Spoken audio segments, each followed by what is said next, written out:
can't believe we're holding on to what we've already given up. It's like we're pacing around the obvious. Separate lives, different stories, 2 out of 4 of us are all fed up. Well, you and I play with fire, but don't say nothing, or we're both busted. We'll get what's coming after you. No, don't say nothing, or bon voyage to rendezvous. Trade fights for better views. We both need something new. Maybe we should just tell them.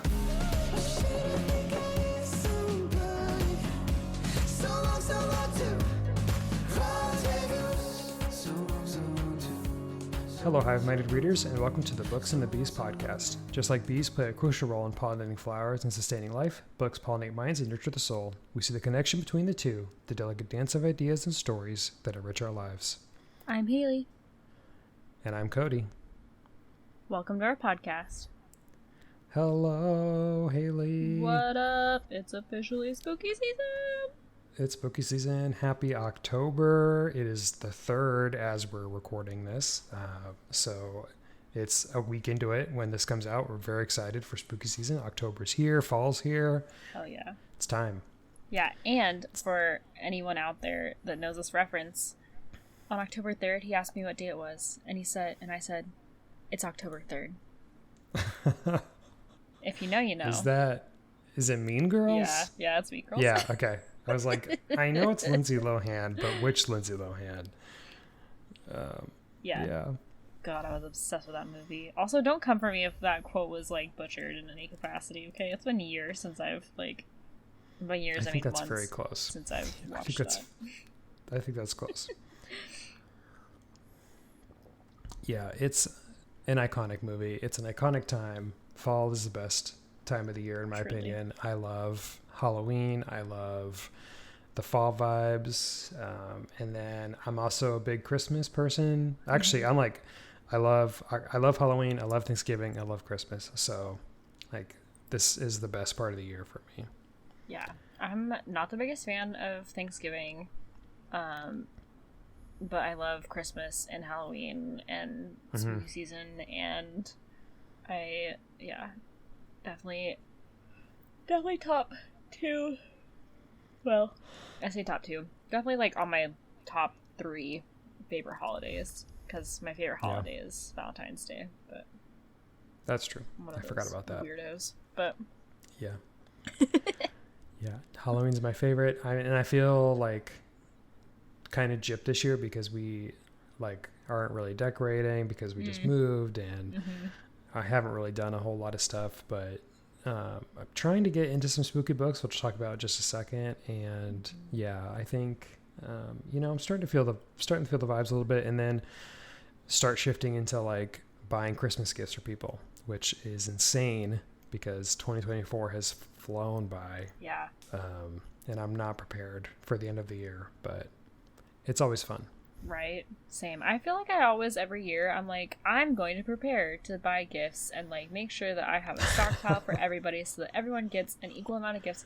And then like October, November rolls around, and I'm like, shit. I have done zero shopping. I'm so bad. Yeah. And I am going to really try to be on my shit this year because I'm going to try to mail presents. So it's like, I can't wait till like a week before to mail shit. So, yeah. That's so true. Ugh. So, yep. But we don't have to worry about that yet. Yeah. We get to worry about ghosts and vampires and werewolves. Yes, and pumpkins and carving them and candy. Yeah. Ooh, and pumpkin seeds. I love making pumpkin seeds. Yes, and apple cider. Oh, I'm so excited for apple cider season. My husband and I, a fun fact about us, but like every time that we drink hot chocolate, I swear to God, something bad happens in our life. Like something like random and horrible happens after we like drink hot chocolate. So we pretty much just like we stopped drinking hot cocoa for like the majority of like the holiday season, which sucks because I love hot chocolate. But yeah, so we switched to apple cider instead. Yeah. Which is also good. So yeah, apple cider is like when I was a kid, my family would make apple cider all the time. So it's very like, and I'm talking like the packaged stuff, like not fancy. Yeah. And it's so nostalgic for me. So I love it. And I heard, I'm not going to say where because I feel like it'll give away how close I live to this place, but there is apparently a historical landmark very near to us that has an orchard attached to it. Oh, let's go. And so you can go get some of their apple cider. It's supposed to be really good. And they also have apple cider donuts, which I'm super excited to try. Hell yeah. So we're going to have to do that one of these weekends. Oh, that sounds so good. We found like bottled apple cider that's like refrigerated in the Midwest, and you just like throw it in your crock pot, and you throw some like cinnamon sticks in there, maybe some cloves, maybe like some orange slices. Just like throw that shit in there and just let it cook all day. Oh my god, it's so good. It's literally so good. I love that. It's perfect. Yeah, that sounds amazing. Oh, it's amazing. Sounds amazing. Well, we have a really great episode. We're actually going to spend all episode talking about spooky season and our favorite spooky genres. But before we do that, do we want to jump into what we're reading? Yeah, let's do that. Okay. Hailey, what you reading? I am still reading, trying to get through With You Forever. I've just been a little on the more busier side. Tangent a little bit, but I went to a hockey game last night. It was amazing. I'm officially a hockey girly now. Yeah. Yay. Yeah, so I haven't really had too much time to like really sit down and read, but I started that, and then I started a new book on my Kindle called Thrown in the Dark by A.K. Caggiano. That looks right. I'm literally so sorry to the author if I'm butchering your last name. I apologize because I'm bad at pronouncing names, and yeah, I'm doing my best. It looks right. It feels right. I don't know. It feels right. Feels right, but if it's not right, my apologies. Sorry. Someone can correct me later, whether that's DM me or something. I don't know. Yeah. And and if you are the author, also, I'm sorry, you can also DM me and just tell me, hey, you dumb idiot, that's not how you pronounce my last name. And come on our show. Yes, that much. Too, please, and thank you. But I haven't really gotten very far into it. Again, haven't been reading a whole lot the last few days, since we recorded last anyways. And so I'm just going to read the book description on Goodreads. It says, his dark destiny awaits, and nothing will stand in his way except her. Dark Lord, demon spawn, prophesied realm destroyer with a demon for a father, Damien Maleficus, Bloodthorn's destiny could be nothing but nefarious, and with the completion of his most vicious spell, Damien is on the cusp of fulfilling the evil inevitability of all of his dark machinations. I'm sorry. Machinations, yeah. I think. Yeah. It's a big word. Have led to. And then her, bubbly, obnoxious blonde, harboring secrets of her own. I love a bubbly, obnoxious blonde. When I dye my hair blonde, I am one. Harboring secrets of her own, a tiny yet troublesome thief, calling herself Amma, completely upsets Damien's malevolent plans when she mistakenly gets chained to his side through magic, forcing him to drag her across the realm. Killing her would fix things, of course, but the nauseatingly sweet Amma proves herself useful as Damien's unholy crusade, and then proves herself the source of something even more sinister. Feelings. Will Damien be forced to abandon his villainous birthright to help the tender thorn at his side, or will he manage to overcome the virtue Amma insists on inspiring and instead cut it out at the heart? Yay. Yeah. That sounds good. It looked good. I think I found it on like Book Talk or some goddamn thing, so I'm excited to see what it's about. We love Book Talk. Yeah, I can't help but when you said that's a big word, I was thinking about the Elmo quote. Do you know what I'm talking about? Yeah. That's a big word for Elmo. That's a big word for Elmo. Yes. I love that clip so much. I love it. I love that part. Oh my god. Elmo is unhinged on the nighttime shows, that's for sure. Literally, and I love it so much. Rocco, listen. I could watch Elmo beef with Rocco forever. It's really funny. Hysterical. Yeah. No, it sounds like a great book. I think it's right up your alley. Yeah. It's awesome. Yeah. Yeah, I'm excited. But yeah, so what are you getting into, Cody? I'm excited to hear what you Whoop, whoop. are getting into. Yeah. So the book that I am reading is actually an ARC. It's called Hiding Lies by Stephanie Rose. And it comes out on October 29th of this year. It is a perfect book for spooky season. It's really about a serial killer and also someone who is attracted to serial killers, I guess, in kind of a weird way. So the main character, actually, it kind of goes dual perspective between this girl named Lydia, who is a forensic photographer. Ooh. And so she's taking pictures, and there's a new serial killer in her neighborhood, and she is, I don't know if attracted is the right word, to the pictures of the scenes. And then you also get the POV of the serial killer, whose name is Adam. And they have an interaction and things kind of happen. So I won't get much more detail than that. It hasn't really gotten romancy yet, so I can't put it on the honey scale. I think there's going to be a little bit, but we'll see where it goes. But I'm definitely enjoying it. It is a thriller, and it's a short novel. I think it's like 200 pages, honestly. At least that's what my NetGalley proof is. And I'm really enjoying the story. I will say, for the readers who are very attuned to grammatical errors, I have noticed a few that were pretty blatant, honestly. No offense to the reader, or excuse me, to the author. Things happen, they don't get caught. But there were a few that were there. And there's also some continuity errors that are small, but definitely noticeable. And so keep that in mind. If you're somebody that gets disturbed by that or bothered by that when you're reading, this might not be it for you. But I do like the story, and I'm excited to see how it finishes. And I do hope that Stephanie Rose publishes some new books if this is her first, which I think it is. And yeah, it's good. I'm enjoying it. So looking forward to that. And I definitely think it's something that would be great for our listeners for this time of year. Hell yeah. And yeah, it's good. I'm enjoying it. I'm actually probably going to finish it tonight. So I'm really excited for it. And then the other book I'm reading is actually an audiobook called A History of Burning by Janika Oza. This is a book that's been on my TBR since it came out last year.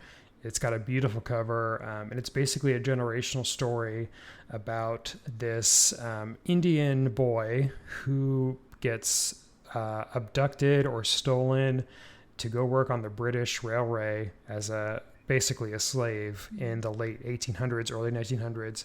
And it kind of follows his family through generations and how they kind of work their way out of poverty and struggle and trying to, bring life to their family or bring success to their family. And I'm really, really enjoying it.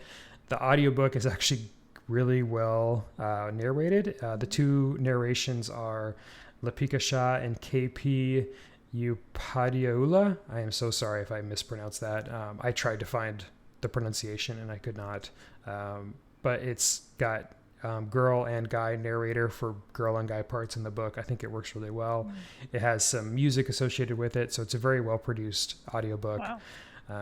And it's interesting. I'm really, really enjoying it, and it's got some pretty heavy material in it, so I would check content warnings, but it is definitely worth reading. Wow. Yeah, that sounds really good. Both, like, that last one sounds really interesting. So does the first one sounds like, when you were describing it, it reminded me of, like, Dexter sort of, like, vibes. Yeah, it's kind of like Dexter. Yeah, that's a good way to put it. I love. And I love forensic stuff. I think it's so fascinating and, like, interesting, and Man. Yeah, I'm definitely, like, the last two books have been, like, serial killer books for me, so... and it kind of just worked out that way since I had this arc to do. But it's definitely up there. And yeah, I love camping horror. This has a camping horror element to it. It's right up there. It's good. Let's go. Yeah.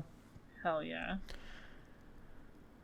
Cool. Well, as always, we're reading good books, building our TBRs up, just reading. I know. Like, I feel like every time we talk about what we're reading, it's just like, man, we're reading some really good books, like, always. Mm-hmm. You know? Yeah, we are. I feel like we've yet to talk about when we're like, it sucked, you know? Not that we probably would ever, like to be like, oh my god, this book is terrible. But yeah, I would say, like, honestly, if I read a book that I think is terrible, I'm gonna dump it in the first 20 pages. Fair enough. So it's hard for me to like talk bad about it because I'm not gonna be like, oh, I read 20 pages and I hated it. Like, maybe it gets really good after that. Right. But, yeah. Yeah. Could you imagine? God. Although, yeah, I know. I must say, though, that I have read a couple books in my lifetime where the first couple chapters were kind of like, meh, and then it got really, really good. And I was like, wow, I'm so glad that I continue to read it. But I can see, like, so true. If a book really is shit, the first 20 pages, put it down. Yeah. I mean, and the worst thing that happens is you just pick it up later and love it, Like, it's all about reading the right book at the right time. So exactly. Yeah. Yay. Well, should we jump into beekeeping? Because I have some spicy beekeeping to talk about. Yeah. I literally just scrolled down and was like, oh my god. Let's do it. We didn't talk about this before, so this is like brand new content for us. So Sarah J. Maas has confirmed that ACOTAR 6 is her next book that she's going to be releasing. Now, this has been confirmed for a while. I guess back in January, she had an interview with the Today Show, which is actually the link for the show notes. But what's new is that we kind of have a release date for this. So it's not an official release date, but we've been told by Sarah J. Maas, or at least by sources that say it's by Sarah J. Maas, end of 2025 / beginning of 2026. Dang. So we still have a while, but we know it's next. We also know that Crescent City is going to have a 4th book in that series, which is exciting. And we've known that for a little while too, but I wanted to remind the listeners. And that she's also working on a new, well, we don't know what it is, but she's not confirming if it's in a world that we've known before or if it's a whole new world. But she's working on a mystery book that is going to be released somewhere in the mix too. So I would personally love it if it's a new world altogether, like a whole new series, because for one, now that both you and I have read Throne of Glass, I'm kind of ready to move on from that. I think where they ended it was good. I don't want to go back to it. So I think it's good to have a new world come in. Yeah, I'm really excited, and I love the way she world builds. Is like she's good. She's good at it, and she's good at character development. If she's introducing new characters, I'm here for it. I'm truly here for it. Yeah, especially because like I think ACOTAR, I'm not sure if book 6 is supposed to be the last one, but I think it might be. Yeah. Maybe there's supposed to be 7. I don't remember if that's been like confirmed or not. Yeah. Crescent City, I haven't started yet because they're gigantic books. Huge books. I'm taking a break from Sarah J. Maas considering I read like everything but the first Throne of Glass book this year. But yeah, I think it'll be nice to have a new world to be excited about. Hell yeah. Yeah, see, and I read the first Crescent City book, and I heard that the second one was like mixed bag of people like liking it or not liking it for various reasons. But like, I mean, fuck, like the first book was so big, and like they're so big. After I read it, I like kind of got that like reader's fatigue where you're like, holy shit, that was a lot. Not that it was bad, because I think it was fine, but I'd say that for me anyways, Crescent City is probably the world of it. It's probably a 3, like comes in 3rd out of her series that I've read. Yeah. Obviously with Throne of Glass coming in first. It's just so good. But yeah, no, I totally agree. I don't think that she needs to continue on with the Throne of Glass. It's done. Like, put that thing to rest. We've all, like, it's out there. We appreciate it. It's good. Like, let's get some more. Some new different stuff. Let's get new stuff. Yeah. Let's get new stuff. Yep. Yeah, I totally agree. Yeah. So, I've got my finger on the pulse with the Sarah J. Maas news, and so I cannot wait. Every time like an article comes out, it teases me, and then it turns out to be nothing. Yeah. So I'm just waiting. I'm just waiting for that confirmation date because I'm going to pre-order it so fast. Cannot wait. It's going to be so good when it comes out. I just know it. I'm so excited. I know, right? And it's going to be here before we even know it, because it feels like that's such a like far time away, but I feel like this year felt so far away last year, and I was like, oh, it'll take forever for us to get there, and here we are. Yep, that's true. That's very true. We out here. Yeah. Yeah, really, like, and if we want to talk about other romantasy books, the new Fourth Wing is supposed to come out in January of 2025, that's right. So that's rolling up around the corner. Holy shit. So Onyx Black, I think, is what it's called, or something like that. I don't remember. I'm still mixed feelings about it. I don't know. I gotta read it. I don't know. I mean, I haven't pre-ordered it, but yeah, I haven't either. I'll probably read it out of curiosity once it comes out, like officially. But yeah, I feel like there's so many other books on my docket that I'm more excited for that are coming out. That's true. That's true.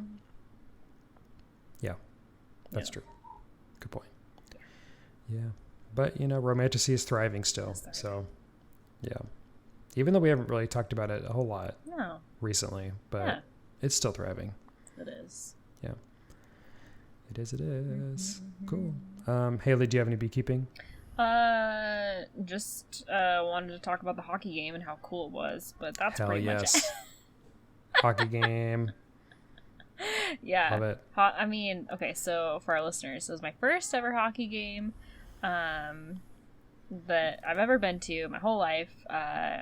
We went to the Seattle Kraken's game, and it was amazing. Also, okay, shout out to whoever's on like their branding team, because holy shit, are they on theme with like, so for those who might not know, the Pacific Northwest is, and Seattle specifically, is pretty like, because they live on like the Puget Sound, they're pretty on brand with like the fish theme. Yeah. You know, you have like the Seattle Krakens, and they had like, instead of like foam fingers, they had little, like my brain went there, so I'm sure our listeners' brains might also go there, but they had tentacles that you could like put on as like little like foam fingers, which they're really cute, and they're more like plushy than like foam. Oh, okay. But they were really cool and really on brand. And then I'm trying to think of the other thing that like their goal sound, like it's like a foghorn, you know, just all this like cool, really on theme stuff. And then so like for in the Seattle area, and I don't remember what bridge it is, but there's like a pretty famous like art installation, like sandcastle type of situation, where they did like a troll, and it's like really artistic, really cool, and I think it's like called like the Seattle Troll or the Fremont Troll, I don't know. But anyways, so the Kraken's mascot isn't a kraken or a squid or any of that. It's the troll that lives under the bridge, and his name's Buoy, like a buoy that you find in the water. It was very cute. Oh, I love that. So I was like, wow, what? Like good branding, good whatever you want to call it, marketing. There we go. Good marketing on the Kraken's team. But yeah, and that's so cool. So they played the Oilers. I don't know where in Canada the Oilers are from, but they're a Canadian team, and the Krakens kind of stomped on them. It was 6-2, like, oh yeah, which I don't know in hockey terms if that's like kind of more like a shutout, but in like, it's definitely, I would say that's like a lot. Yeah, that's definitely a big, yeah. I was like, I would say so. But I would say so. I must say though, there was no fight. Well, there was one fight, but it was kind of like mediocre. I was kind of excited to see like a true hockey fight, but none really broke out. But it was still so good, so good. Next time. Yes.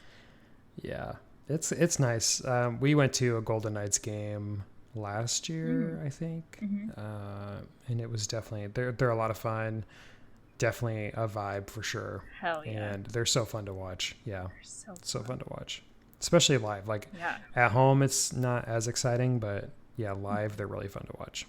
Yeah, I feel like I could probably get into it like watching it on TV, but yeah, definitely live it was really fun, and they do a lot of like interactive stuff with the fans, which I thought was really cool and I wasn't expecting. So Yeah. Do they have Yeah. like a special sound that they played for that team for the Knights? The Golden Knights. Yeah. Like when they got a score. Yeah. I don't think so. At least I don't remember it. But they did have a lot of like themed things where they had a guy in like gladiator knight armor, and he would walk like in the stadium where the fans were sitting, and he would like bang his sword on his shield and like all sorts of stuff. And they had some sort of competition with fans that was night related in some form. I forget exactly what it was. Like so yeah, they definitely like, there's a lot of engagement with the fans, which is really cool. That's really cool. Yeah, I want to look up what their like goal sound is, because if it's not like horse galloping at you or something, then I don't know.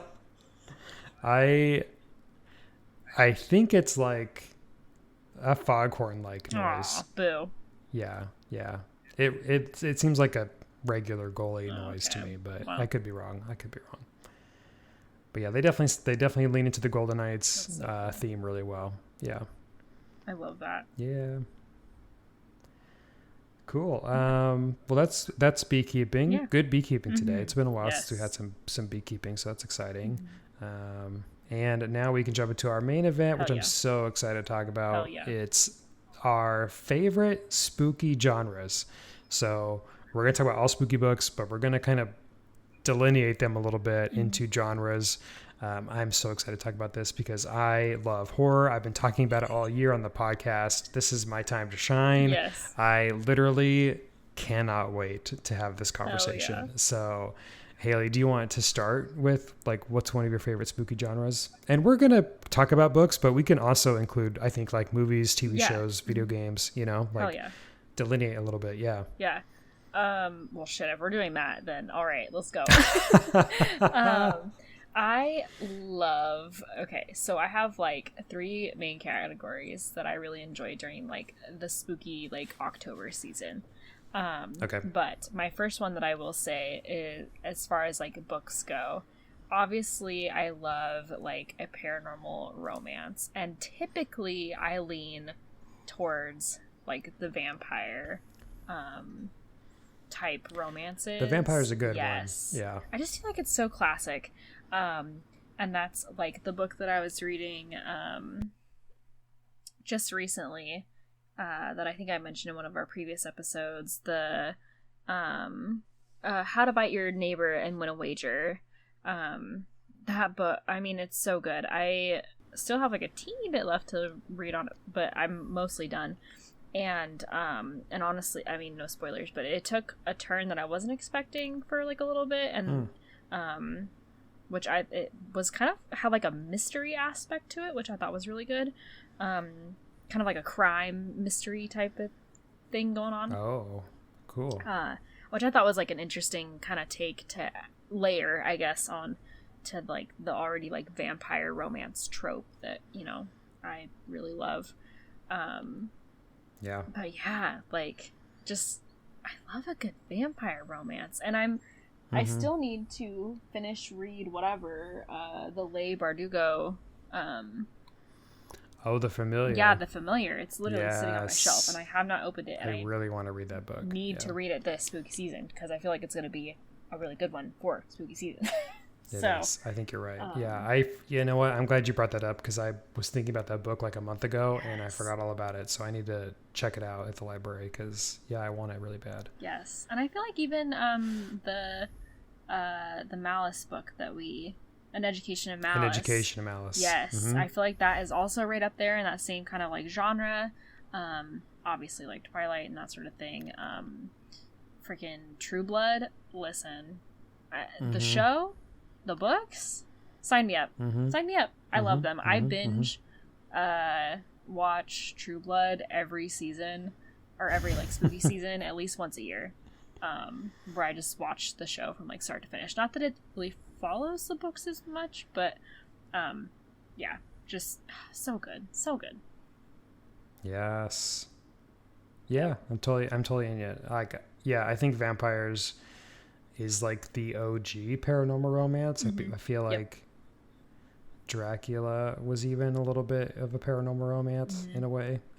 So yeah, like definitely the vibes have been there for a long time. Yes. I love a good vampire book, so I'm totally down with that. Yeah. Totally down with that. I want to get into it. What's one of yours?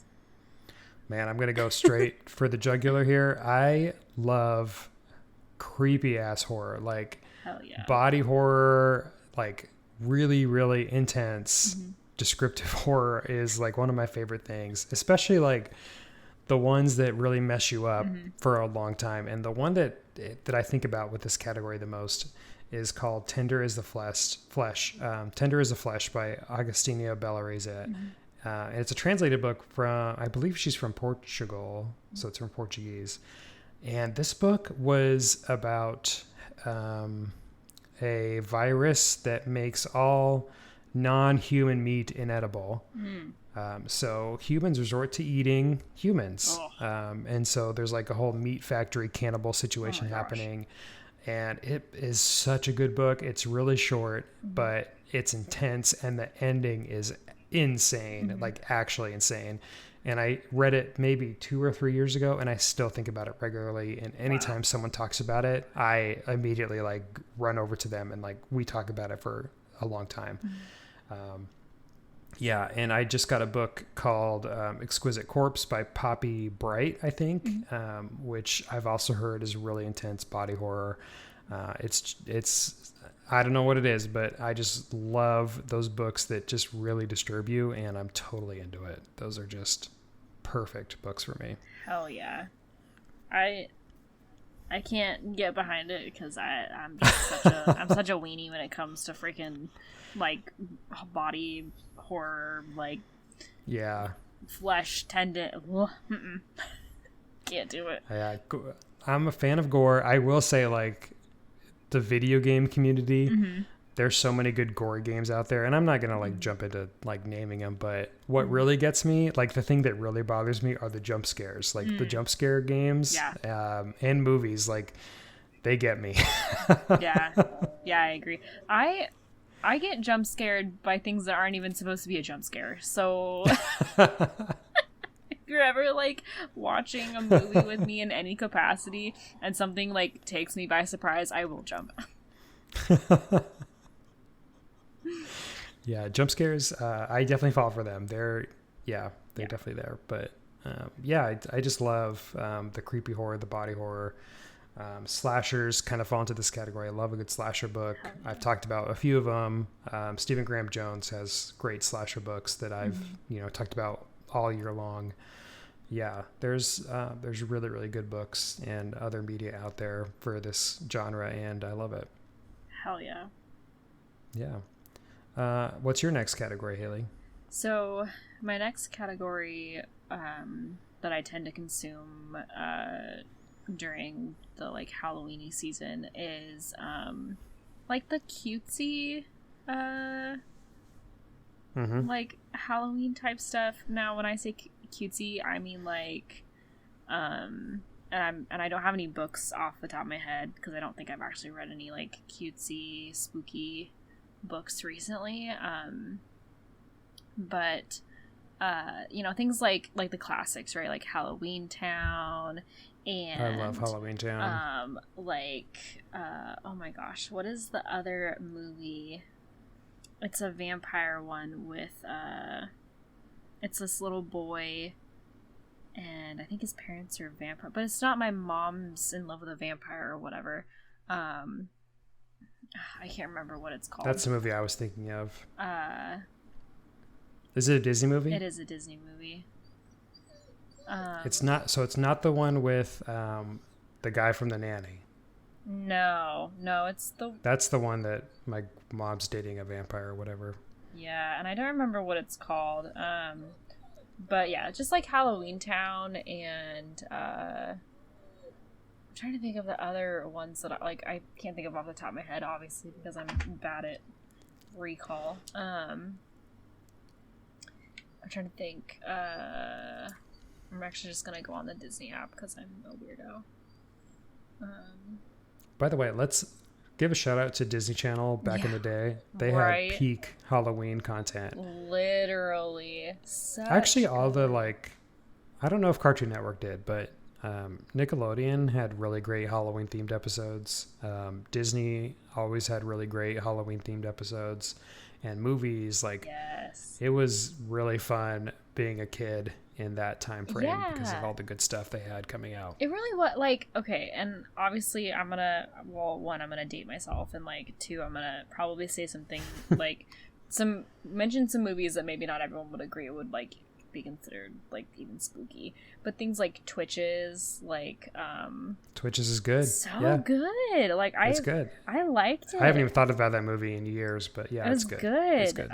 The Little Vampire was the one that I was talking about. Oh, before. I don't think I know that one. You have to. It's so cute, and like for some reason it makes me cry because it's just so like wholesome, and I don't know. I just love it. So if you haven't watched that movie, definitely do it. But I'm on it. Yeah, just like stuff like that, like the cutesy shit, the Halloween Town, freaking Hocus Pocus. You can't Hocus Pocus celebrate is peak Halloween season without watching Hocus Pocus. Hocus Pocus is peak, like 100%. If you aren't, you're not doing it right, okay? Yep. But yeah, that's my other genre, and unfortunately, I really just do not have any books. But if our listeners maybe know a book that fit into that category, I am well open for suggestions. Yes. Saying. Well, I have one for you because this is also one of my categories. So in addition to loving really creepy, disgusting horror, I love the super chill, cozy horror. And one of my favorite books in this genre is called Cackle by Rachel Harrison. And I think I've talked about a couple of her books on the podcast. In fact, one of hers might have been one of my anticipated for this year because she just had a book come out last month. And Cackle is about a girl who has just turned 30. She moves to a new town. I believe she'd broken up with the boyfriend, moves to a new town, starts a new job, and she meets this lady who's older and is also single, and they kind of form a friendship. But the lady happens to be a witch, and it kind of is it's definitely like a chill horror book. Like, it's not going to be very scary, so certainly it has the cozy vibes to it. But it also is a commentary on like addressing women who are unmarried in their 30s, 40s, like trying to cancel the spinster, culture, trying to not use that word. And so it was actually a great book. I listened to it on audio, and I really enjoyed it. It's definitely a good vibe. And I would recommend it for fans of cozy books. And I've read a few other cozy Halloween books or spooky books. And I honestly had a really hard time finding them because I didn't go through my Excel sheets. I went onto Goodreads, and Goodreads had a really bad list for this. So do not go to Goodreads and look for their cozy horror, because it's not. I've read some of those books. They're not cozy. Not all of them. They're not like, cozy. don't, like, make sure you check. They're not cozy. They're, in fact, not cozy. No, they're not. They're not. But there is one coming out that I wanted to talk about. And I haven't read it. I did not get approved for the ARC, and I'm okay with that. I'm not salty by any means of the word. But it's called The Nightmare Before Kissmass. Oh, yeah. And I believe it's a gay romance, and I'm not sure if it's like, I think there's like a royalty component to it where one of them's like Halloween and one of them's Christmas, and they kind of form a relationship together. I've heard really good things about it. It looks super fun. I'm definitely going to read it when I can get my hands on it. But it's one of those books that I think is great. I'm also a big fan of Nightmare Before Christmas, and I love to watch that every year. So like reading this book and also watching that movie, I think would be really, really cool. Hell yeah. Speaking of like books requested, I requested the book Fang Fiction, which I've been seeing all over my freaking Instagram, and it makes me so sad because I was very excited to read it, but I'm still gonna buy it regardless. But and then I also had another one that I got denied on, unfortunately, but it's been out since August 20th. So I guess, I haven't read it yet, but if maybe it sounds good, then read it. But it's called Morbidly Yours by Ivy Fairbanks. And Really? I've also seen this book. Really excited to like. Wait. Maybe? I read this. You read it? I read it. Oh my God. As an arc. Remember? That's so right. I was like, wait a minute. This looks familiar. Yes, I read it. Oh, the Irish funeral home director. Yeah. Yes. No, it's so good. It's so good. I was gonna get it anyways, just to like read during spooky season because it kind of feels on theme for me. It's totally spooky season. Yeah. But yeah, but I was just That's looking at funny. my denied requests, and I was like, oh yeah, I forgot I even. Yes. That's a good book. But speaking of cozy, well, it's kind of cozy. It's like got like another like mystery aspect to it, and I think I mentioned it in the last one of our previous episodes. I can't remember which ones, but was another arc that I had read, and it's the Perfectly Wicked by Lindsay Lovise. Yes. Really good. Perfect for spooky season if you're wanting to read something a little bit more like paranormal. Definitely recommend for sure. Yay. Yeah. Yeah, I'm totally into that. I love it. Super fun. Hell yeah. What's your next category, Hailey? My next category, and this, I've read some books long ago before I pretty much switched to only romance books.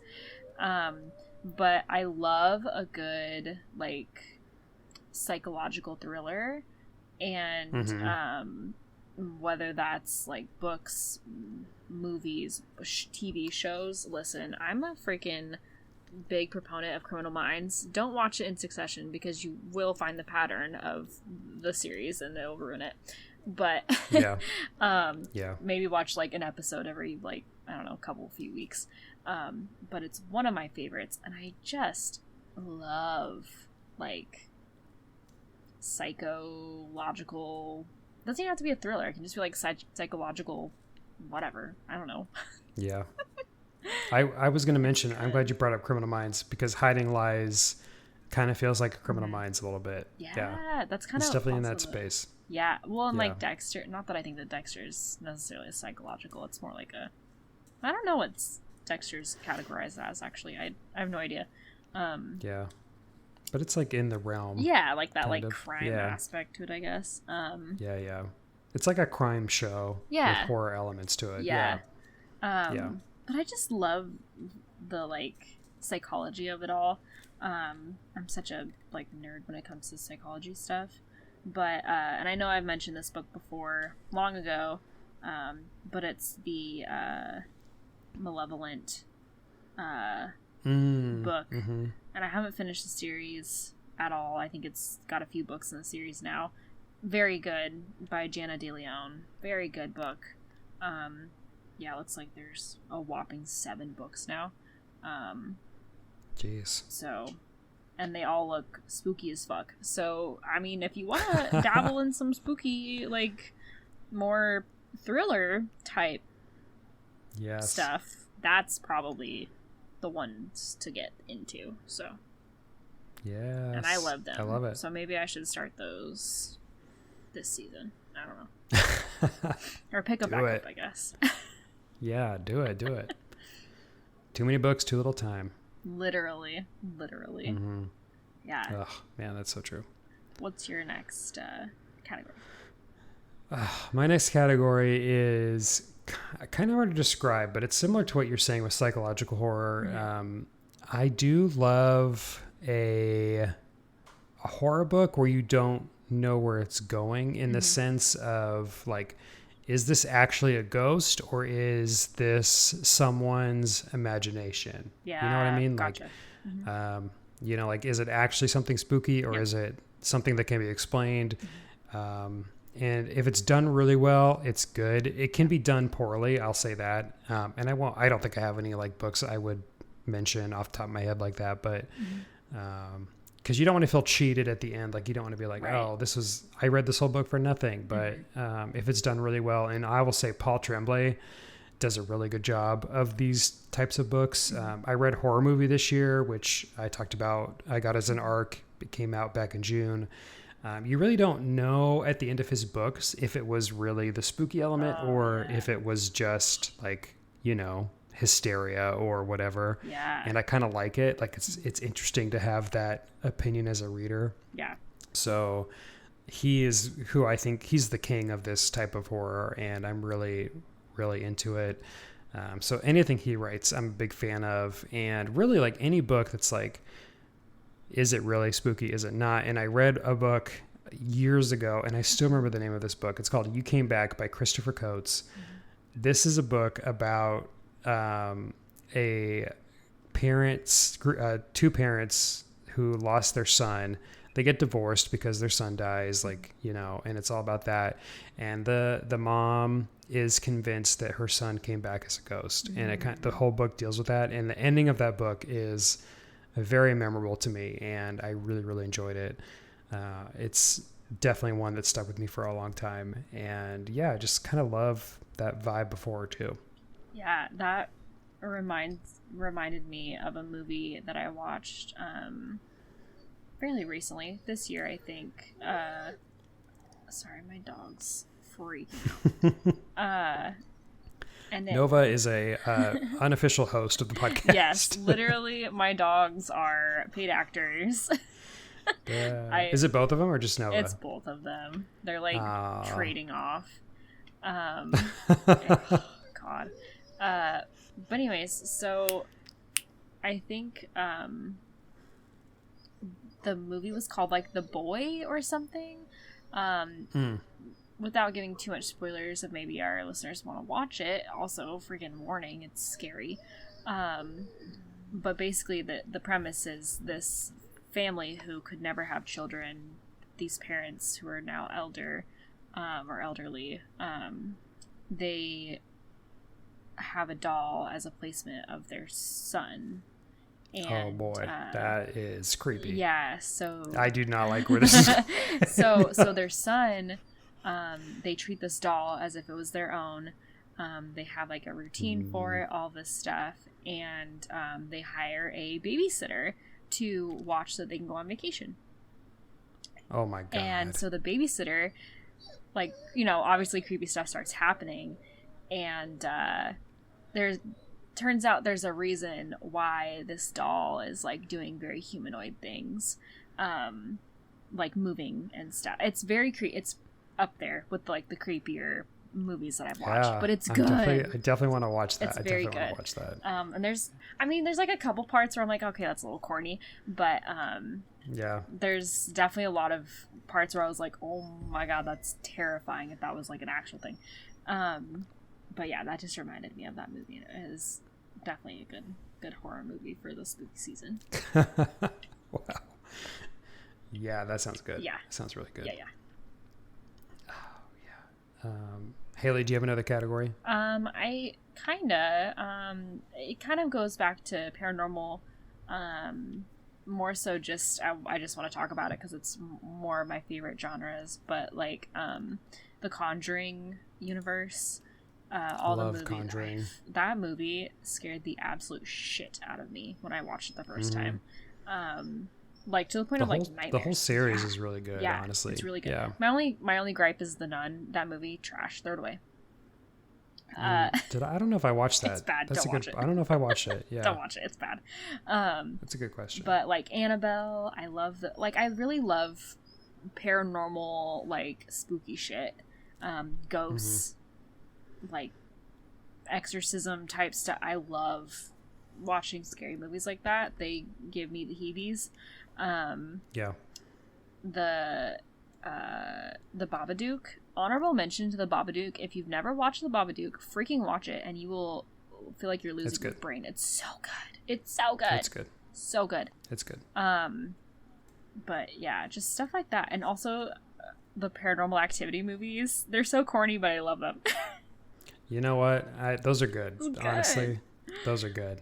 Yeah. Also, like, I don't know. This might not be the same category, but like The Purge. Yeah. You know, like the Purge movies are good too. Like, yeah. You know what you're getting into, and like it's the same story, but it's still good. Yeah. Like it's still good to watch them. Yeah. Still good. Oh yeah, I love it. Oh yeah.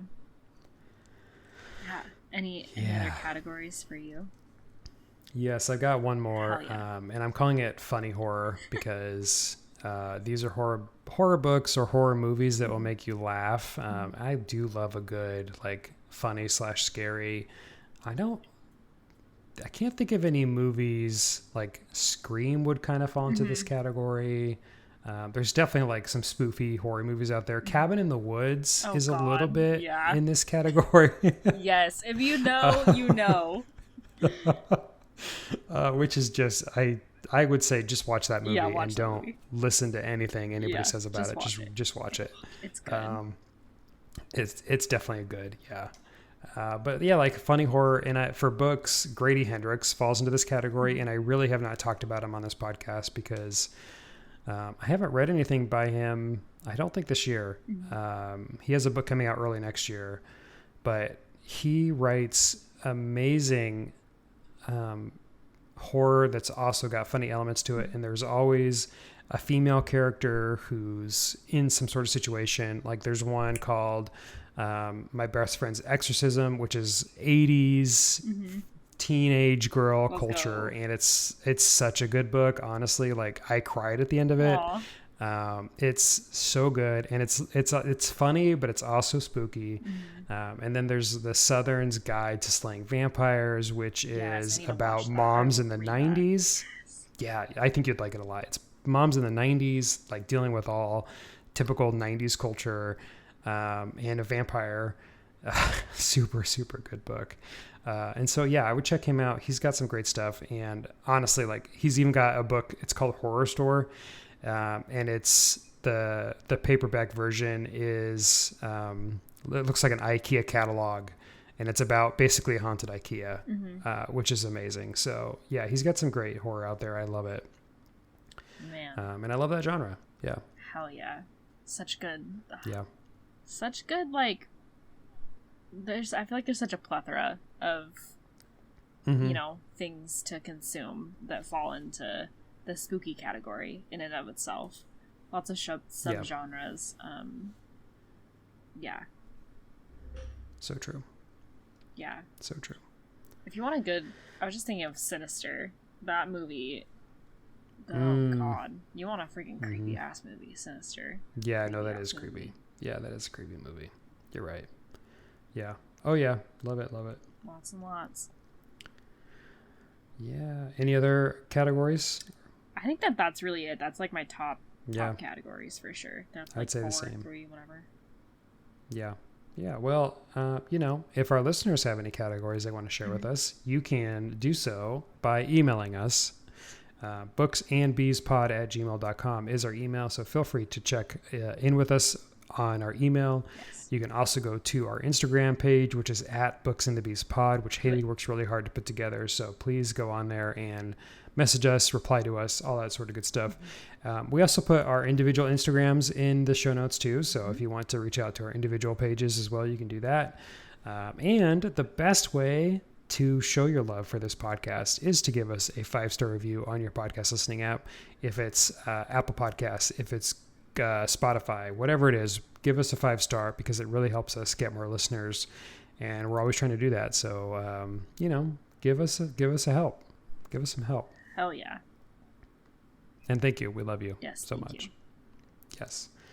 And of course, I want to give a shout out to The American Indie for the use of their song Rendezvous. It's the intro and outro to our podcast, and it's great. So good. They're doing good stuff. So go check them out on Spotify. Yes. Yay. Hell Anything else, Hailey? No. All right. Well, we hope you enjoyed this literary journey as much as we did. If you're buzzing with excitement, don't forget to subscribe, email us, and leave a high 5-worthy review on your podcast listening app. Until next time, happy reading, and may your shelves be filled with tales as enchanting as a blooming garden. Keep the buzz alive, and we'll catch you in the next chapter. Bye for now. Bye.